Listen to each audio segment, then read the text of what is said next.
Selanjutnya yang terakhir, Kepala BMKG. Dipersilakan, Pak Faisal. Terima kasih. Yang terhormat Bapak Presiden, Bapak Wakil Presiden, anggota Kabinet Merah Putih, Kepala Badan, Bapak Ibu hadirin sekalian. Izin melaporkan terkait dengan dinamika cuaca dan iklim dalam beberapa waktu ke depan terkait dengan memasuki akhir tahun ini. Boleh ditayangkan? Ya. Yang pertama, kami sampaikan kondisi dinamika iklim dunia saat ini di sebelah timur Indonesia, yaitu di Samudra Pasifik, permukaan air lautnya dingin, kemudian di Samudra India juga dingin, dan sementara itu suhu di permukaan laut Indonesia itu lebih hangat dari biasanya. Jadi Indonesia menjadi semacam steam engine atau tungku di mana terbentuk awan tinggi atau deep compaction dan juga pertumbuhan siklon-siklon tropis. Nah ini kondisi kita sekarang karena adanya anomali iklim dunia sehingga kondisi bencana hidrometeorologis di Indonesia cukup tinggi akhir-akhir ini. Selanjutnya, tadi sudah disampaikan Bapak Menteri Perhubungan bahwa puncak musim hujan untuk daerah Sumatera bagian selatan, Jawa, Bali, Nusa Tenggara itu baru di Januari nanti. Sementara yang mencapai puncak musim hujan November-Desember adalah di Sumatera bagian utara dan tengah. Sementara untuk Kalimantan dan sebagian besar Papua itu iklimnya sama di sepanjang tahun. Jadi kita perlu waspada bahwa di bulan Januari, Februari itu masih akan masuk ke puncak musim hujan. Lanjut. Saat ini ada 3 sistem siklon yang mengepung Indonesia, Bapak Presiden. Yang pertama yaitu siklon Bakung. Siklon Bakung ini berkembang di barat daya Lampung, bergerak menjauhi Indonesia. Tapi tadi pagi kami pantau, tadi malam kami pantau, dia naik dari kategori 1 ke kategori 2. Ini kalau siklon yang tertinggi, yang paling berbahaya adalah kategori 5, Senyar sendiri hanya kategori 1. Tapi karena banyaknya awan di sana dan dia terperangkap antara Pulau Sumatera dan Semenanjung Malaysia, dia berada di sana selama 2-3 hari. Jadi dibayangkan curah hujan selama 1 bulan, bahkan 1,5 bulan itu turun dalam 1 hari. Dan itu berlangsung 2-3 hari. Sehingga kondisi cuaca sangat ekstrim dan eskalasi bencananya itu sangat besar untuk Senyar. Nah untuk siklon Bakung di barat daya Lampung, ini kami prediksi tadi pagi, sudah kami laporkan kepada Pak Menko PMK dan Pak Mensesnek Pak Seskap, itu mendekati wilayah Indonesia. Prediksinya dalam 2-3 hari ke depan, kami akan pantau terus dinamikanya, harapannya tidak masuk hingga ke mendekat lagi yang akan mempengaruhi kondisi curah hujan. Selanjutnya di bagian selatan dari Bali, Nusa Tenggara, serta Jawa Timur itu ada bibit siklon 93S, serta baru saja siang tadi muncul 1 bibit siklon lagi di selatan Papua yaitu 95S. Keberadaan bibit siklon dan siklon ini meningkatkan kondisi curah hujan tinggi hingga sangat tinggi serta gelombang tinggi di perairan di sekitarnya.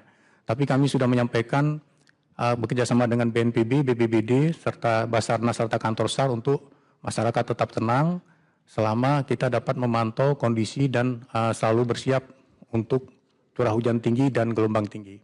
Selanjutnya, ya ini tadi pergerakan yang warna hitam itu adalah tanggal sudah terjadi, yang warna biru itu adalah prediksi. Nah prediksi ini Indonesia tidak sendirian, Indonesia ditunjuk oleh WMO untuk menjadi Tropical Cyclone Warning Center. Kita harus terus berkomunikasi dengan Australia, Jepang, dan juga India untuk menentukan prediksi dari Tropical Cyclone Bakung ini yang sekarang mendekat ke arah Indonesia. Bahkan sempat tercatat pada 14 Desember dia masuk ke kategori 3. Dengan kecepatan angin mencapai 65 knot. Ya, ini sangat berbahaya, tapi kemudian turun lagi ke kategori 2 dan sekarang harapannya sudah mendekat ke kategori 1. Selanjutnya, ini adalah modifikasi cuaca, operasi modifikasi cuaca yang kita lakukan untuk mencegat awan-awan hujan yang mendekati daratan Indonesia.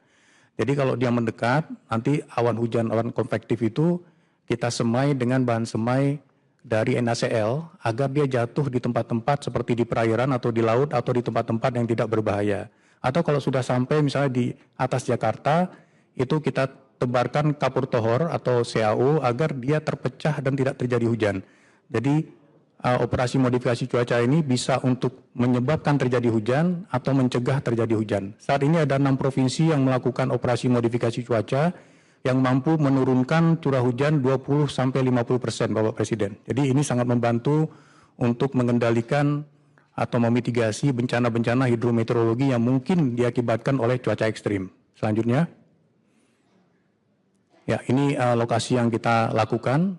Sekarang juga ada di Jawa Barat dan Jawa Timur. Harapannya hari ini mulai di Lampung dan juga ada nanti mungkin di Bali dan Jawa Tengah. Selanjutnya.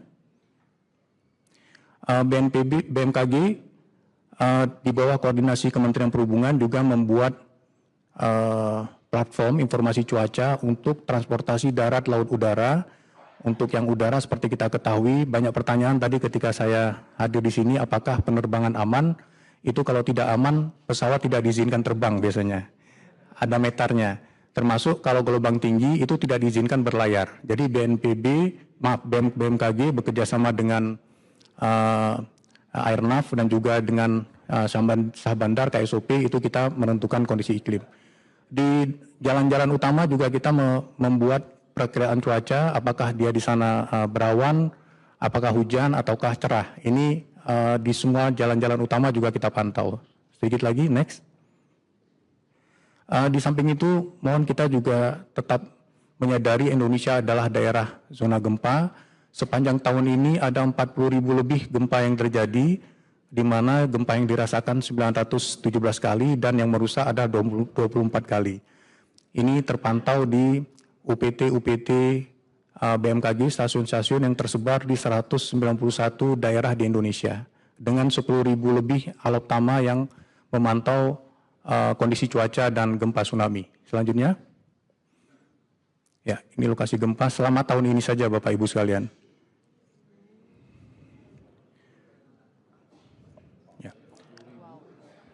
Ya,